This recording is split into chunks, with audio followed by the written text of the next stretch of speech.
امام فخر الدین رازی آپ کی تفسیر کبیر اور یہ آیت ام خسبت ان اصحاب الکہف والرقیم کانوا من آیاتنا عجبا، اس کے تحت لکھا ہے کہ جس وقت عمرو بن عاص فاتح مصر نے ان کو چٹھی لکھی کہ دریائے نیل میں ہر سال ایک نوجوان لڑکی کو تیار کر کے دریا کی تند و تیز موجوں میں پھینکتے ہیں، تو جب جا کر کے وہ اپنا لیول بہار رکھتا ہے، اگر ایسا نہ کیا جائے تو چونکہ وہ ایگریکلچر کنٹری ہے، زرعی ملک ہے، اس کی جو مین سورس آف انکم جو آپ کی معاشیات میں جو مسئلہ ہے صنعت، حرفت، زراعت اور تجارت، یہ 4 چیزیں سورسز آف انکم ہیں، تو ان کا جو مین سورس آف انکم ہے وہ زراعت ہے، تو اگر پانی انہیں نہ میسر آ سکے زراعت ٹھپ کر جاتی ہے، اگر زراعت ٹھپ کر جائے تو پھر سالی آ جاتی ہے، معاشی بحران آ جاتا ہے، کرائسس سے وہ بچ نہیں سکتے، تو پہلے یہ مدتوں سے یہ کرتے چلے آ رہے ہیں، یہ کسٹمری لا کے تحت تو ایک نوجوان لڑکی کو دلہن بنا کے دریا کی تند و تیز موجوں کے حوالے کرنا پڑے گا، کیا کریں؟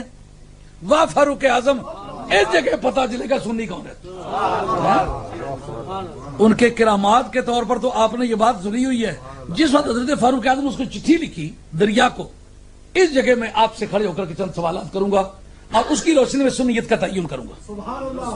حضرت فاروق اعظم کبھی مصر میں گئے نہیں، ان کو مصر کے حالات پتہ نہیں، دریا کو کبھی دیکھا نہیں، چٹھی دریا کو خطاب کر کے لکھتے ہیں۔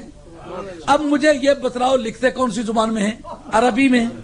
دریائے نیل نے لینگویج کا کورس کیا ہوا ہے، اس کی پشت پر جو عقیدہ ہے اس کی وضاحت آپ سے چاہوں گا۔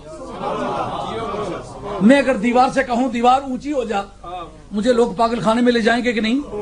کا بات اس سے کرا جو مدرک بذات نہیں، اونچی ہو جا۔ اونچا ہونا یہ تحرک بالارادہ کی عادت ہے، متحرک بالارادہ نہیں ہے، نہ وہ اپنی مرضی سے حرکت کر سکتی ہے نہ وہ اپنی مرضی سے سمجھ سکتی ہے، تو دیوار کو خطاب کرنا، تو جو آدمی پانی کو خطاب کر رہا ہے اگر پانی یہ بولی نہیں سمجھتا، اپنی مرضی سے وہ کام نہیں کر سکتا، تو فاروق اعظم کی اس بات کو جسٹیفائی کس طرح کرو گے؟ اس کا معنی یہ کہ وہ بولی سمجھتا ہے تو مصریوں کی کیوں نہیں سمجھتا؟ تیری کیوں سمجھتا ہے؟ آگے کسی کی کیوں نہیں سمجھی؟ اس پر وہ عقیدہ کار فرما ہے جو آپ کہتے ہیں مدینے والا کل کائنات کا بادشاہ ہے، کل کائنات کا رسول ہے، کل کائنات کا حکمران ہے۔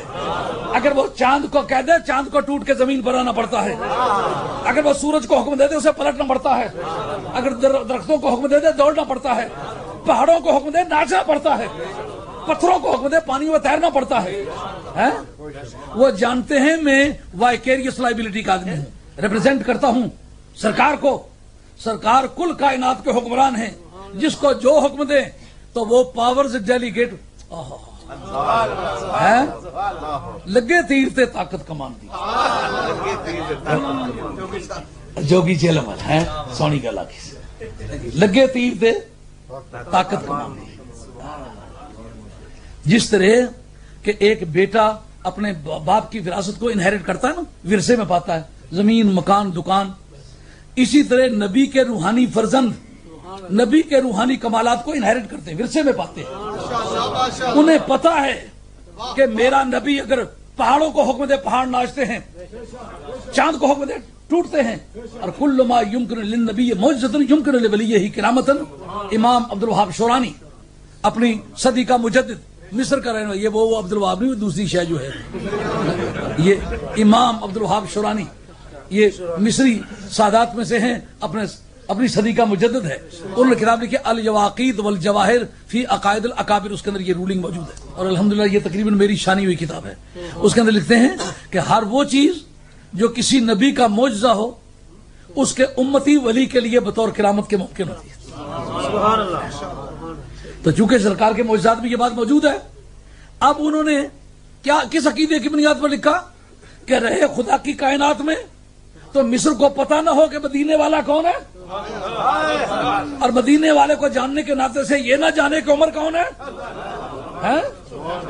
اب فاروق اعظم نے جب چٹھی لکھی تو جن کے پاس گئی اگر وہ اس سے متفق نہ ہوتے تو کہتے کیسے عجیب بات کی ہے، یہ کوئی کرنے کی بات ہے۔ جیسے انہوں نے چٹھی دی، انہوں نے دریا میں پھینکی کہ نہ پھینکی؟ کیا مطلب نکلا؟